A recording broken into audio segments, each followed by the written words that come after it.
Hey everybody, so we had a missing cat situation. It was very scary.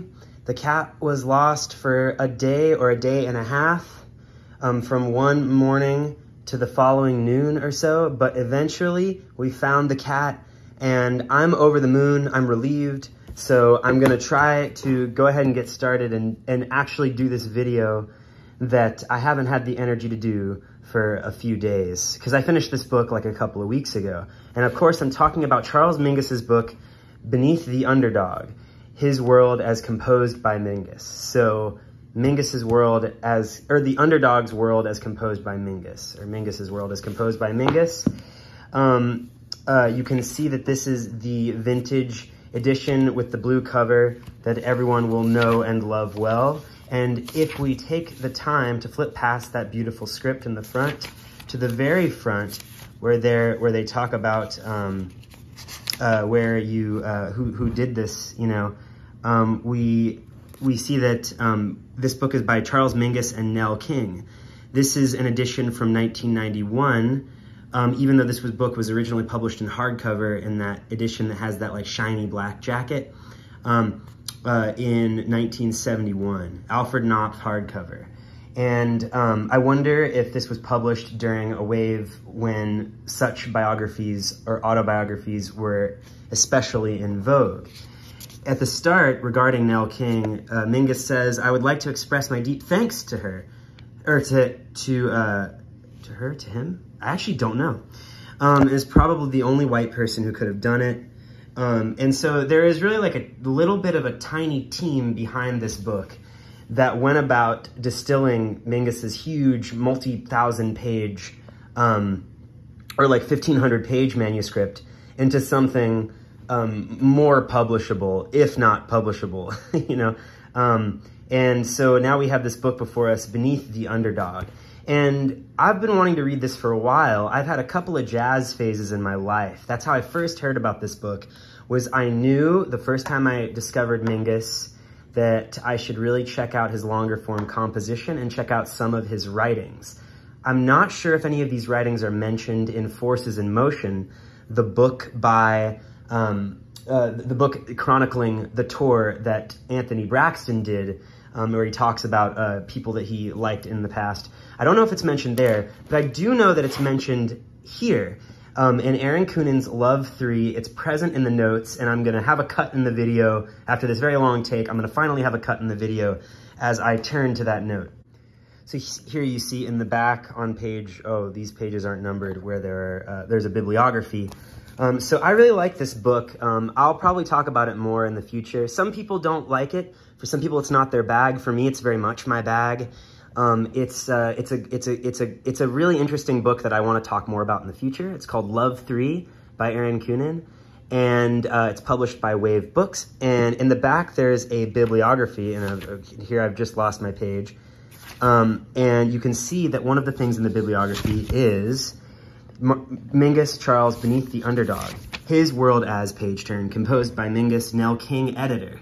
So here, Nell King is cited at the editor, New York, vintage, 1991. So we're talking about the book that is recommended to a reader as kind of, I think the way this book sets up its bibliography somehow, the bibliography for this book feels less like a source of the hard and fast truths that are contained in the book, and more of like a for further reading, if you like open-ended discussions of like, sex and power and the like. And so seeing this, I was a little bit taken aback because it's like, because I wasn't expecting to see a reference to this book in Love 3. However, now having read Beneath the Underdog, it makes a lot of sense to me that Beneath the Underdog, his world composed by Mingus, is actually referenced by Love 3 and on page 80. Another cut here. Oh, I turned to the wrong page. I turned to 151, section 80. I'm looking for page 80, whatever section that is. I think that thing that I posted on Paw Boost, it feels like a little bit of a scam. I paid like a bunch of money, and then all it did was make a Facebook post, and I couldn't even like efficiently look at the comments that were made on that Facebook post. Many of which were like kind, but not many of which were helpful. Actually, none of which were helpful in finding the cat. And what do you know, I marked it. I used a pen. I bought this little pack of sail pens from Woodman's. You see the red pen, the purple pen, and the green pen in here. These were all on sale at Woodman's, and they were like really nice. They kind of have this little like gel feel. There was a black pen in the mix, but the black pen ran out of ink too quick. You can see that there's a cap of a pen there that's been chewed on. I guess I'm outing myself in this video as somebody who occasionally chews on the cap of the pen when, for instance, work is dragging, or I don't know. You're listening to a monologue go on and on that you wish would end. But I used one of those pens to mark the appearance of the title in the book. I don't think so anymore. So here we go. It's not for me anymore. When you read the book, you'll know what he's talking about when he talks about it. It's not for me anymore. I don't want you to. I don't want you to participate in this either. We're talking about like the pimping, you know, kind of thing. Well then, for your music, you'd die punching a clock if it kept you away from that. Kept you away from your music. I don't think so anymore, Mingus says, or the Underdog says. I'll have more to say musically, living with the underdogs, beneath the underdogs, more to write about. You can see that one of the aspects of this book that's most, one of the stylistic aspects of this book that strikes you first when you're reading it is that there's so much unattributed dialogue. If you're not okay with just sort of letting the multivocal flow of it happen, like a solo with a bunch of quotes in it, then you're going to feel kind of lost and you might get discouraged, but I would urge you to just continue on. Holy heck, it's the kettle. Like, I would urge you to continue on if you're not squeamish about sex stuff. It's kind of cool that we have this quote, I'll have more to say musically, living with the underdogs, beneath the underdogs, more to write about. I think two things I want to talk about here are, number one, say musically. I think that there's two things I want to say about that. Number one, in this book, there is a lot of saying, and it's nice to think of that saying as not just saying, but saying musically.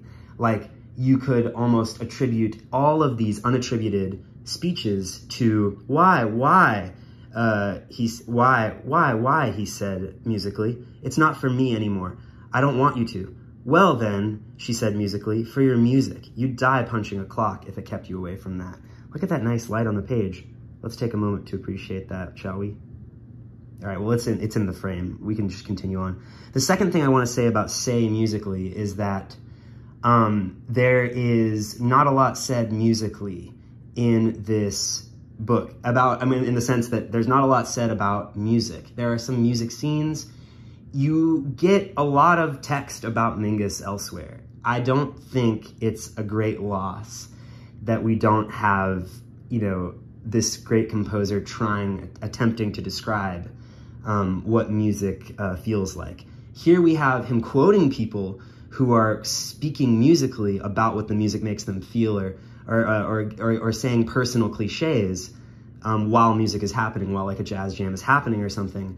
But we don't have Mingus's definitive music theory or anything like that. Another thing that's interesting here is that there's the future tense. This book kind of takes place, it's kind of like a Bildungsroman, even though it goes past childhood and it goes into early adulthood.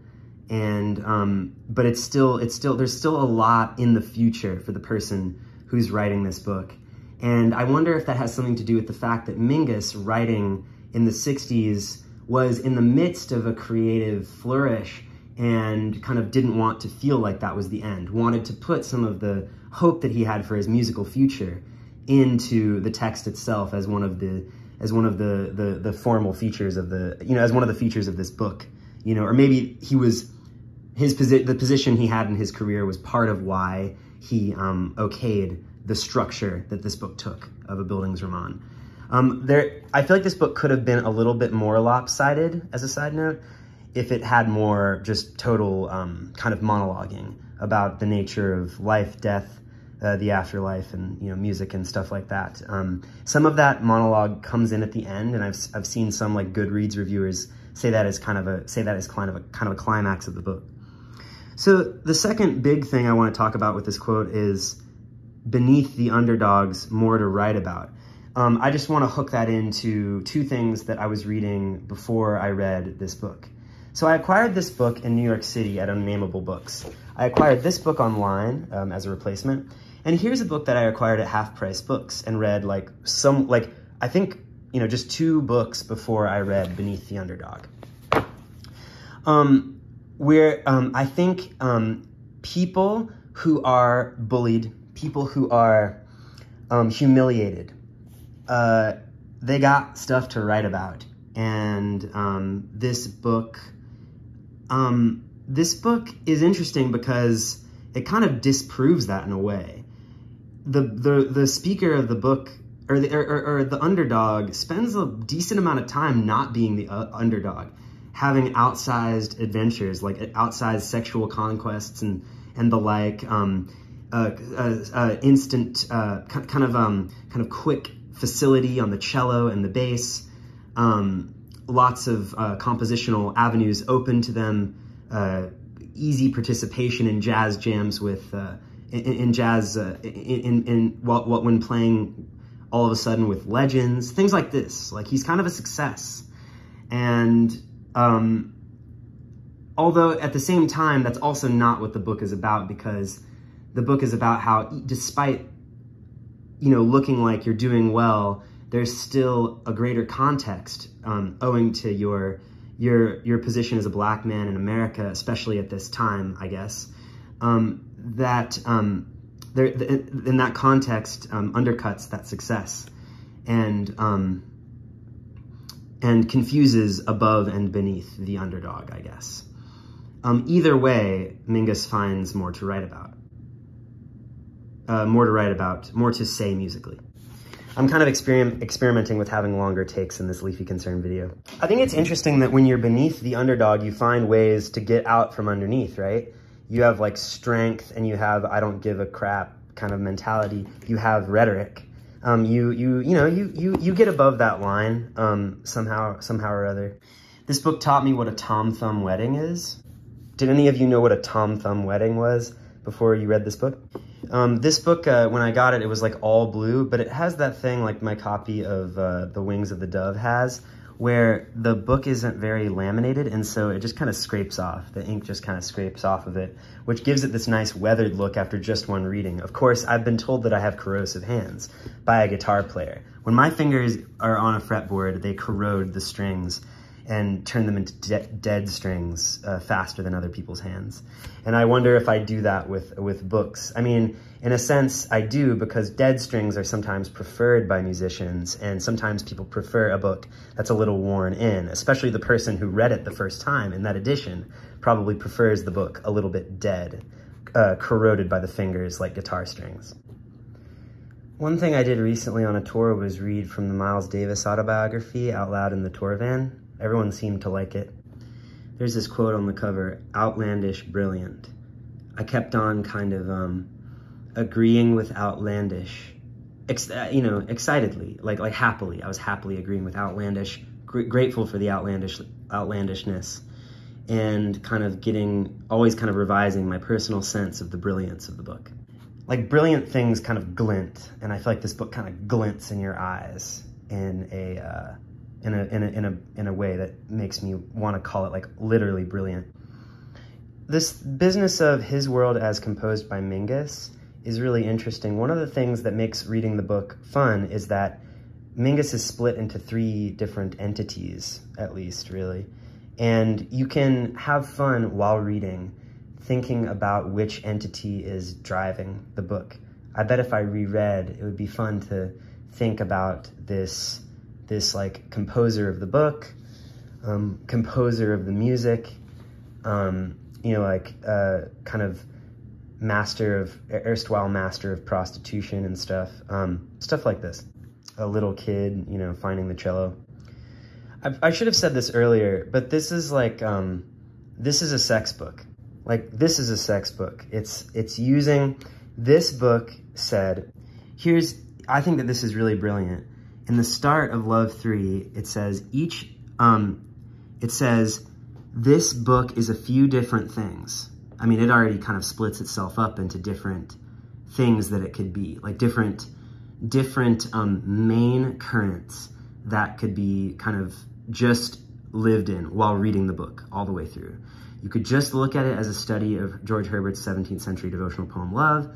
an essay on eroticizing power, and then this third one, a memory palace of sexual experiences, fantasies, preferences, and limits, with Herbert's poem as the key. This idea of any subject or experience being the key to a memory palace is very interesting to me. And I think what I like about it, one thing I like about this statement is its frankness about the fact that the book is about sex. It's like, what I really am going for is the memory palace of sexual experiences. I use some things as a key, and I love the metaphor of a key to the memory palace. Something essential, something without which you can't get the access that you would have had to that memory palace. But something which you forget once you're actually in the memory palace. Something you put in your pocket, on the table, wherever, and forget about as long as you're in the memory palace. And there's kind of a feeling of that, to Beneath the Underdog. What we're really treated to in this book is kind of a series of relationships, childhood relationships, like kind of teenage relationships, forbidden relationships, serious and unserious ones, very threatening ones, life-threatening ones, very treacherous ones. All of them depicted very graphically, with this kind of earnestness of somebody really who's just drunk and just going off to somebody they're utterly comfortable talking about, in the depths of the night in a bar where there's just like only the people who can tolerate such speech there. This intimacy is part of the outlandishness that I'm grateful for with this book. I'm grateful for the intimacy and I'm grateful for the outlandishness. But it must be said, like, when you read this book, you're going to get lots of, and checking it out on Goodreads will let you know about this. It's an erotic book, and it has teeth. It's like, its characters, blaspheme and wonder about existence really ferociously. And there are really dialectics in here. There are really people taking opposite stances. I don't really understand, like, I'm just using dialectic to mean a conversation where people occupy different sides and then, like, they kind of proceed forward by walking forward, I've probably said that a lot of times on this channel. Anyway, there's a lot of that in the book, and there's a searching quality to it. I've probably learned the word searching to describe books from, book blurbs. But yeah, what was I saying? It's an erotic book and a searching book, and I think that they're one and the same, or they're part of the same project. Although it's interesting that what we're looking at here is not the whole project. The whole project, the whole rough draft, was so long. I think it was turned into a publisher that long. I would be interested to see what was cut. It must have been a very interesting experience cutting. It must have been a really rewarding experience, kind of getting down to this more or less like novel length and shape book, after wrestling with so much material for so long. You might also be able to describe this book as a playlist curated by Nell King of the songs that Nell King liked most in the rough draft of this book. And then this would be the title given to the playlist on Spotify that someone could see on Nell King's page. I was thinking before I made this video that I was going to talk about this read more. And the reason I thought that is both books that concern a childhood. Both books that concern a kind of a childhood of like someone who's, somehow on the margins. Here because of what they choose to do and their race and some factors like that. And then here because of what he chooses to do and not do, and also because of his ugliness and acne and stuff. Despite both being about these kind of like, somewhat trying childhoods, this one trying because there's so much promise to realize, this one trying because there seems to be no promise to realize, and yet the character has to go on. Even though they're about trying childhoods, they're both kind of self-aggrandizing books where the child and young adult does all these like outlandish feats, physical feats, lots of like fighting and beating people up, and like lots of Steven Seagal like fighting sequences and ridiculous sex scenes. And here we have a scene that where the underdog bets that he can like sleep with like 30 people, and he does it or whatever, and it's depicted over the course of like 10 pages. And then here we have this absolutely ridiculous scene where there's this like kid's mom who like comes into the house and then like wants the protagonist gone, but he magically flips it around and gets her to be begging to like go to bed with him, and then ditches her and leaves her. These books are full of absolutely unbelievable crap. That the fact that seems to be realistic when we're talking about the heads of the characters who are under stress in these books, like, makes it okay. It's like, it makes it rational from a character perspective. If, in the sense that these are both books where where the main character is also the author, we see outwardly what the character is dealing with, and then inwardly, we get to see also some of the fantasies that the character has of transcending that smallness. Do you see what I mean?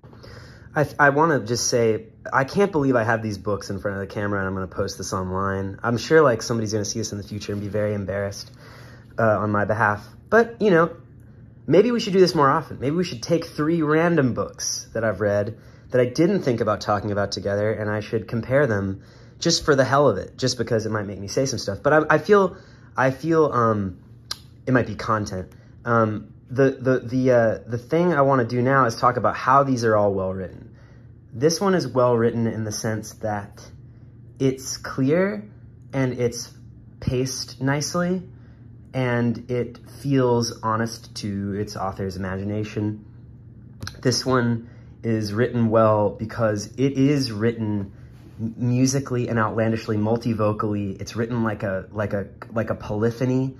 It's written with lots of amazing lines of poetry, whether in the erotic, crazy parts or just offhandedly in some speech, you know, in another scene.